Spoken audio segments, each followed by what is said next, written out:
Hello, everyone, and welcome to Money Matters with Doug Jones, the personal finance show focused on moving you forward financially. So for today's show, we're going to talk about the gig economy. A lot of people might not be familiar with that term means. So a gig economy is people working as independent contractors, not as employees, at various tasks. These could be a side hustle where they're driving an Uber at night to generate extra income, or where the majority of their money comes from working on various contracts. The point is they're not employees and they're working on their own.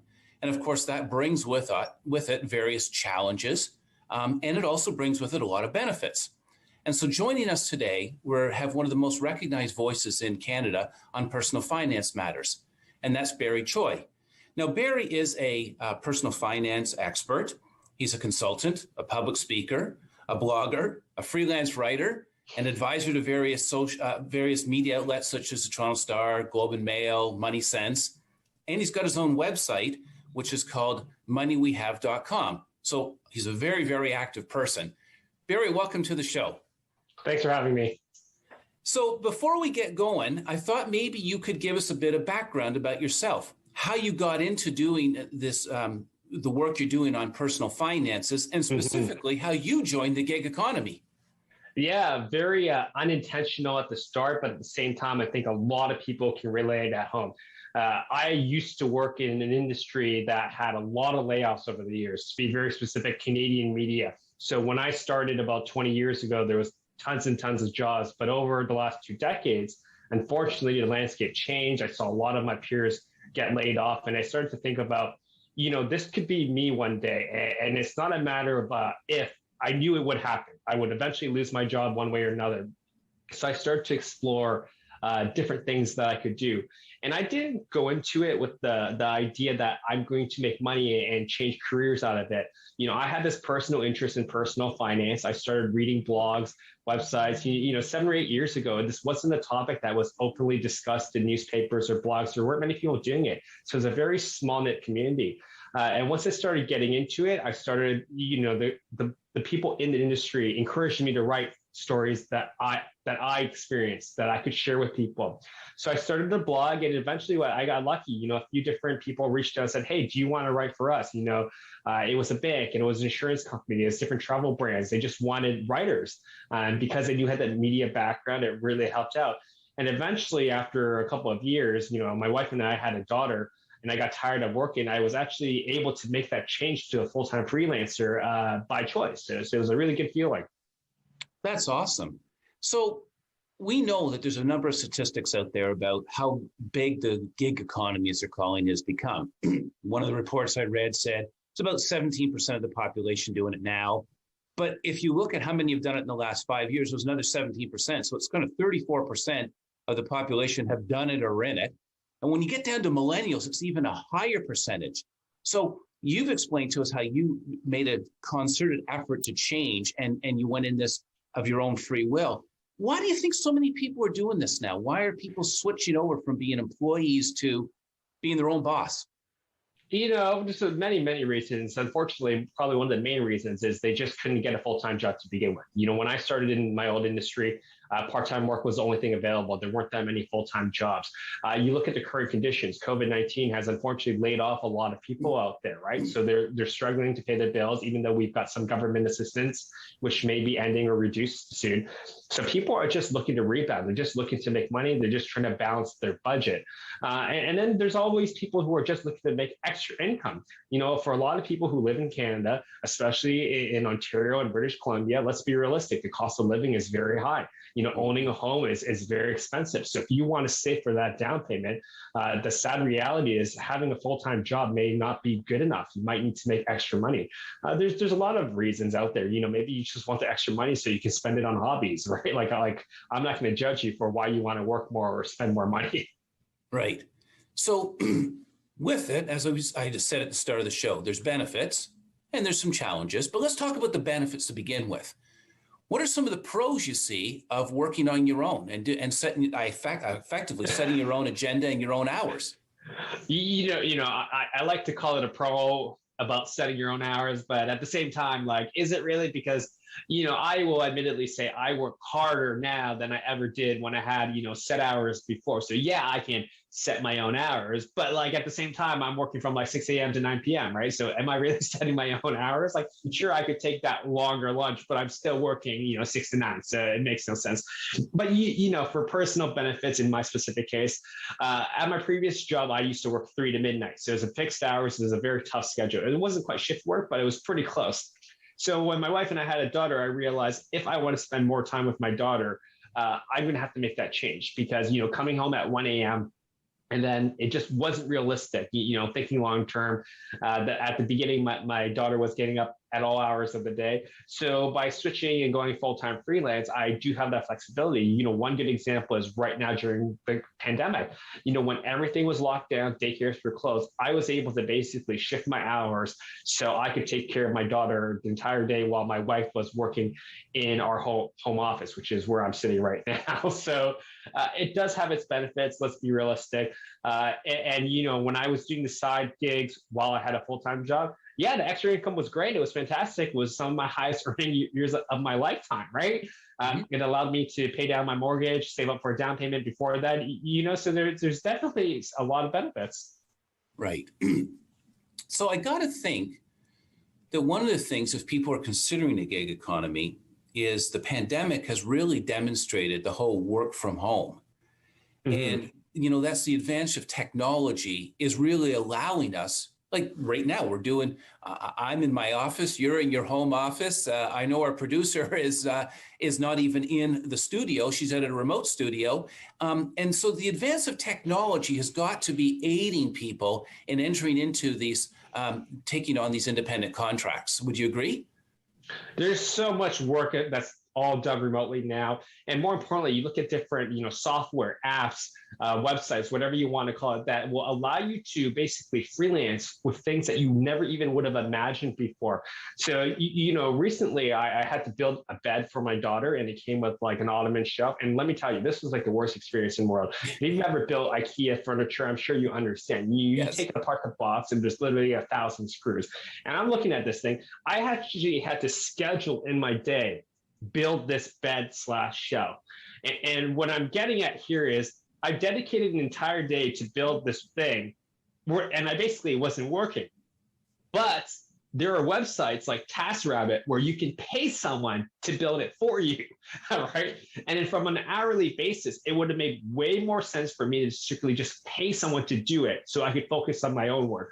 So there's a lot of different websites, and I'm sure we'll talk, and opportunities out there, which I'm sure we'll discuss shortly or after the break, of what you can do. And it's crazy because people just don't realize the opportunities are out there. Even something simple as like, hey, I'm looking for a local dog walker. It's not like people are putting up signs like, on the mailboxes these days. They're looking online for people. And if you live in a neighborhood, it's such an easy thing to do. And that's just a random example I came up with. Yeah, that's really interesting because, you're right. You can just type in anything and find services that you want.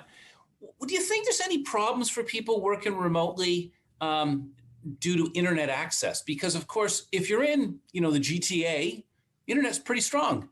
Mm-hmm. As you start moving north, not as strong. And I know that with real estate right now, there's a big push for a lot of people to sort of, I'm moving out of Toronto, I'm moving out of the big city, I'm going to live in the country, and because I can do my work or my contracts remotely. But I think when they get there, they're finding out there's some internet challenges that may be precluding that. What about that? Technology is always going to be concerned, but I don't remember the brand specifically right now, but I have read that satellite internet is becoming a much bigger thing. It's obviously significantly more expensive than your regular broadband at home, but you do have options. And it seems like as the satellite internet technology increases, that's going to be less of a concern. But yeah, if we're talking about right now, I've got friends and coworkers that live in Caledon, and then you're trying to do a video conference and every third word is playing down. It makes no sense. But at the same time, you figure it out, right? Like a lot of people have these issues. What they do is they turn off video, so it's just audio, right. Or hopefully, you've got a side gig where maybe it's like you only need a certain window to upload everything, right? So you do the work offline and then you just got to send it in.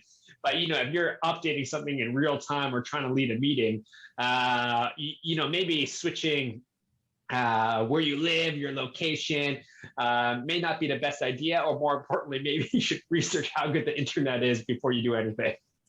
I actually was reading some stories too. It was a lot of more millennial age grouping that were doing this, but they were saying because I can take these contracts on and I can literally work anywhere, they're exploring the world. So they're getting these contracts, and they live here, but now they're moving to a different country and they're traveling and earning income on their side gig to be able to allow them to explore the world, which previously wouldn't have existed. So I think that's a huge benefit right now to this type of a gig economy. Yeah, well, it's not like it didn't exist before. They were just a different term. It wasn't normally accepted. Digital nomads is the term that a lot of people used back in the day. So you take the remote work, you live in a random country. And it's so funny because we were talking about even 2 or 3 years, people thought this was the most foreign concept in the world. Like, you're going to travel and work, but then if you're traveling and working, what's the point of traveling? You're not seeing anything. But now it's like, how is that any different from someone who's working remote from the cottage, or who has gone back home, if they live out east or out west, right? Like, it makes no difference now. That said, there are a lot of things to think about at the same time, because just because, let's just say your job is based in Canada and you're working remotely in another country, different tax rules so apply. You can't just pick up your stuff and start working wherever you want. And I think a lot of people are starting to learn that, unfortunately, at someone else's expense, because you'll read the headlines. We're learning about someone who's made a huge mistake in Bali or whatever, has broken the laws and have been instantly deported, right? So it's just a lot of research that's involved. Yeah, absolutely. Well, we've talked about sort of the pros that there are to this sort of the gig economy, but there are some challenges to it. And when we return from the break, I thought what we would do is we'd start to explore some of those challenges. Welcome back to Money Matters with Doug Jones. Today we're talking about the gig economy, and our guest today is Barry Choi, who is a personal finance expert. Oh, he does a lot of stuff, public speaking, blogger. He's got his own website. He's a very, very busy guy. And so in the first half of the show, we were talking about the gig economy and the benefits of being in the gig economy. Set your own agenda, work-life balance. Not maybe all it's cracked up to be is what Barry was telling us. But I think it also brings with it some challenges. So I thought, welcome back to Money Matters with Doug Jones. Today, we're talking about the gig economy, and our guest today is Barry Choi, who is a personal finance expert. Oh, he does a lot of stuff, public speaking, blogger. He's got his own website. He's a very, very busy guy. And so in the first half of the show, we were talking about the gig economy and the benefits of being in the gig economy. Set your own agenda, work-life balance. Not maybe all it's cracked up to be is what Barry was telling us, but I think it also brings with it some challenges. So I thought what we would do is we would highlight some of the challenges and ways to address those. So the first one for me, Barry, is if you're working in this gig economy, it's not like you get a paycheck every 2 weeks, because you got to keep finding those new contracts to do and perform them. So I could see where your income sort of fluctuates. And so for your own home, your own household budget, I see that as a challenge. Can you tell us how you would address that? The easiest way, or hopefully the easiest way for most people who are in this side hustle, side gig game, is to build a larger emergency fund. So traditionally, an emergency fund is normally 3 to 6 months, which sounds great, right? But fortunately for me, when I decided to quit my full-time job and pursue this full-time freelance, I actually upped my budget emergency fund a little bit more to 9 months. And that sounds like an insane amount of money, but when you break it down to just your living expenses, it's actually not a ton, right? And if you look at the past year, especially with COVID-19, you quickly realize anything can happen, right? Literally, who knows how long you'll be unemployed for. So I think if you can build a buffer, then you're in pretty good shape. But at the same time, it's really about managing your expenses and your budget, making sure that you're making more money than you're spending. And there will be times where there will be months where you're not making as much. And that's why you need to have that buffer. So when you dip into your emergency fund, make sure you fill it back up later when you've made more money. So you're using emergency funding, it references your budget. How frequently are you looking at that budget? Are you updating it every week, every month? How frequently are you going back to look at that sort of based on what I'm going to call your pipeline of contracts. Mm-hmm. I always tell people that you should have a rough budget in place, and it always needs to be reviewed, right? So you've always got your hard expenses. Those should be your living expenses, your internet, fixed expenses, utilities, and your savings goals, right? As long as you're meeting like your literally your living expenses, you're doing all right. But at the same time, obviously, you want to be saving money, right? So in an ideal working, you're making more than you're spending, and as a freelancer, you need to understand that your budget's going to fluctuate. So you can't get obsessed with the fact that sometimes it's not going to line up perfectly, or you'll just drive yourself crazy. Okay, so in my day job, I talk to people about their budgets, and I help people who are experiencing some financial challenges. And one of the things that I notice happens quite a bit for self-employed people is they have one bank account. It's like the big piggy bank. The business income goes into it, all the money comes out of it for the business, for the personal, and they don't have a separation, sort of saying, here's my business expenses versus my personal. Comments? You've kind of nailed it, right? Like if you're just relying on a single checking account, most people psychologically will be like, oh, I've got money, I can spend it, right? Like let's be realistic. If I see money in my account and it's just bigger than I thought, I'm going to go buy something, right? But when you're running a side hustle, there are so many different things you got to think about. And it's even for people who don't have a side hustle. You should have multiple bank accounts just so for your different savings goals. For me personally, I don't necessarily have a business expense account because my expenses are actually quite low. But what I do have, and I recommend to anyone with a side gig, is I have a tax account. Essentially, at the start, I saved 25% of my income right away. Because I knew I would have to pay taxes later. And then when I got registered for HST, I had to add another 13%. So every single time I get paid, I'm instantly subtracting 40% of my income, not subtracting, but putting into an account for taxes. And people at home are probably like, yo, if you're like paying 40% in taxes, is it even worth like working extra? And I tell people, I was like, listen, anytime you work extra hours, you're making more money. So even if you got to pay taxes, it's just the way life is. We got to pay taxes, right? So yeah, you're right. You should always have multiple accounts. But at the same time, if you can manage your money well and you know what you're doing, it's okay. Just find a system that works for you. Yeah, and what I'm preaching to people is exactly what you said, is sort of set up, keep track of the business expenses. As you noted, yours are quite low, but there's other people where they're not as low in the side hustle that they're doing. And if they're quoting jobs, you don't even know if you're making money on the job if you don't sort of have a P&L for the job. So keep track of that. And so I'm glad you raised the tax issue, because the tax issue is another thing that I see quite a bit. The gross goes in, you're not an employee, you don't get source deductions. And so they see the money and you're right. Oh, I can go spend that money. But at the end of the year, that becomes a challenge with CRA. And so when you you put money into aside for your taxes, so you've obviously estimated the percentage of your tax rate. Now, it varies for people, but how did you come up with the percentage? Just as a general rule, I always found 25% to be a nice, quote unquote, round, even number. It was very easy to figure that math out, right? And when you actually break down the marginal tax brackets and everything, depending on the province or territory where you live in, you can actually kind of see it. And roughly speaking, 25% is a reasonable amount, right? When you start making way more, you got to add more. But presumably, if you're making that much money, you know what you're doing, well, hopefully, right? So you just balance your books, or you put aside more for taxes. For a lot of people, it's really more about keeping track of what they owe, how much they've made.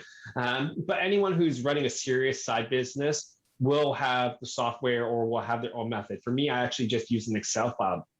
But at the same time, a lot of these websites that pay you out, they'll tell you how much you've made. It's not like they'll tell you how much taxes but at least you know how much you've made, so you can roughly estimate how much you should put aside. I think the trickiest part is people actually taking the time to put that money aside, right? Because you get paid and you forget and you spend it and the money's gone. You got nothing to put away, right? But for me, it's literally the second I get paid, then I'm making that transfer. There goes 40%. So I'm good. And then because I know I do this, I never feel guilty about spending any money that's in my account, because I know all my expenses, my expenses are covered. So you've been doing it for a few years. So have you been put on quarterly installments yet with CRA? Oh yeah, as soon as you owe $3,000 in HST or regular taxes, you're put on installments. Right. And it sounds crazy, but at the same time, it's a good thing. I obviously paid more than that when I was a full-time employee. The first year it happened, admittedly, I was like, what are these quarterly installments? I've never heard of it in my life, right? But my accountant, I work with an accountant, he explained it to me, and it was pretty straightforward and it made sense. So just moving forward, all I did was set aside. And at the same time, it's funny that you brought it up. The years where I know I'm making more money than previous year, I anticipate that. I go, making more money means my quarterly installments are going to be higher the next year. So I kind of need to budget that, because for people who aren't used to it, you might be paying say $3,000 quarterly, but all of a sudden you have a good year and your installments double. You're like, what happened? Well, you got to save so much more money. So it's a constant balance that you got to pay attention to.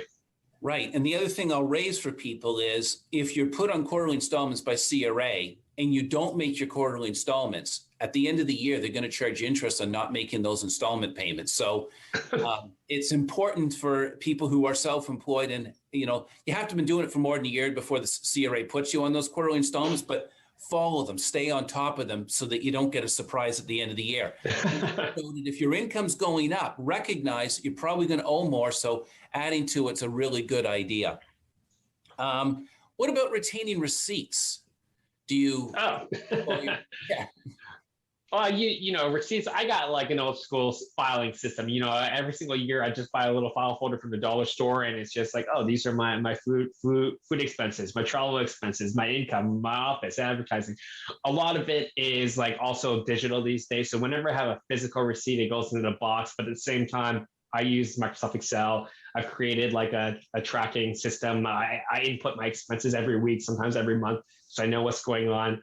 And at the end of the year, I just hand it off to my accountant. I tell them exactly what I've paid, what my expenses are, GST, HST collected, GST, HST paid out. So there's a few different systems. But for people at home who are considering this, you need to hang on to things for 7 years, I believe, in case you ever get audited. So it's not like you need to be 100%, but you should use your best efforts to make sure you've got some kind of paper trail, because there are going to be times where you get audited, and honestly, the CRA does not actually care. Sometimes you just have a big expense that's come out and it's unusual for your taxes, and the CRA will be like, oh, what's this? Do you have a receipt? Right. I literally just emailed them the receipt, and they're like, okay. Do you know what I mean? They don't care. They just want you to prove it, right? Right.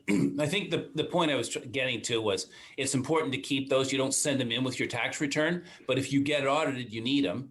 That's exactly it. I think is a good idea, because even to auto expenses, you're actually supposed to keep a logbook that sort of shows, oh, here's how many kilometers I drove for and why, what was the purpose of it. Okay, so you mentioned HST. So some people would be sort of like, well, when do I need to register for HST, and how do I do that? Do you have any advice for them there?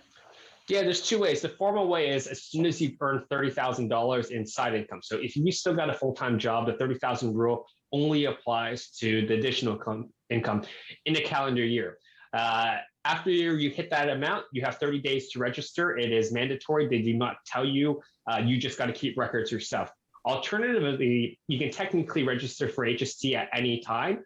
Then you just got to start collecting, moving on. But it's also worth noting that depending on the job you're doing, you may be required to register in advance. So if you become a rideshare driver, which includes food delivery, you actually have to register for HST right away. That's a CRA requirement. So regardless of what role you're going to take on, you need to research your tax implications. Awesome. Okay, so another item that I thought we should raise, that some people say is one of the biggest impediments to being self-employed, is you don't get the benefits. So if you're working a side hustle, then you probably have a full-time job and you're okay. But if you're fully independent, then you're not going to have benefits. So if you get sick, you don't get paid on a sick day. So can you expand upon the benefits and then some of the solutions to that for people? Well, you think about it, you can get benefits. You just have to pay for them, right? It's no different. Like when you were employed, you're paying for your benefits. The only difference is your employer is matching, or they've got a good drug plan. For me as a self-employed individual, it's true. I have to pay for my own life insurance. I have to pay for my own disability insurance, errors and emissions insurance. Like the amount I spend on insurance is pretty crazy. But at the same time, these are business expenses. So even though you've got to pay for them, you can write off some of them, which helps lower the cost. You know, if you're in a relationship, some of your benefits will carry over. So there are a few different solutions available. Right. So I think that's what I was trying to get at for people is that if you are self-employed, you can go get insurance. There's extended healthcare benefits. There's life insurance, disability insurance, errors and emissions, as you've noted. So I think that people need to realize that if they're running on their own, they should go and research these and don't look at them as an expense. Look at them as what they are. They're insurance. They're to cover you in the event you are self-employed as a contractor, you have a slip and fall. Well, if you're not working for a period of time, that's going to be a challenge. So go make sure that you've got the coverage you need for your family. So we were talking earlier about different websites that people could go to find various sources of information on side jobs they could do or independent contracting jobs. Could you elaborate on that? Yeah. So, earlier I was talking about building furniture. There's a website called TaskRabbit, and it's probably the easiest entry point, in my opinion, to get into the gig economy because you can literally put up any tasks that you're willing to do. So some of the most common ones include building furniture, cleaning homes, grocery delivery, where you just pick up the groceries for them. Because there's a lot of people out there that just need help with small things. You can literally even hang pictures if you want. You set your hourly rate, and then people just find you in the area. And sometimes it's actually really handy because, let's just say you need that picture hung. I'm not a very handy person. It's like, do I really need to pay like a contractor, which is very difficult to find, to hang a picture when I can literally just hire someone in the neighborhood who is just more handy than I am? And these things can be lucrative. But one new website that I actually love right now is called Turo. It allows car owners to rent out their cars. The slogan is actually Airbnb for cars. And it's actually a great service because a lot of people who are working from home right now aren't using their vehicle. So it's a huge opportunity for you to basically rent out your car to anyone. And the rates are actually pretty fair. And it's one of those systems where it's like, you use the app, you can rent it out. And if you're renting from the service, then it gives you access to cheaper cars. So there's a lot of different advantages out there if you use them properly. Great. So Barry, if people want to get in touch with you, how do they do that? Yeah, my website is moneywehave.com, and I'm on Twitter at Barry Choi. All right. Well, thank you very much for joining us. And thank you, the viewers, for joining us today. As usual, if you have any questions or comments or suggestions for future shows, you can go to Rogers TV and click on the home show link. Thanks, everyone. See you next time.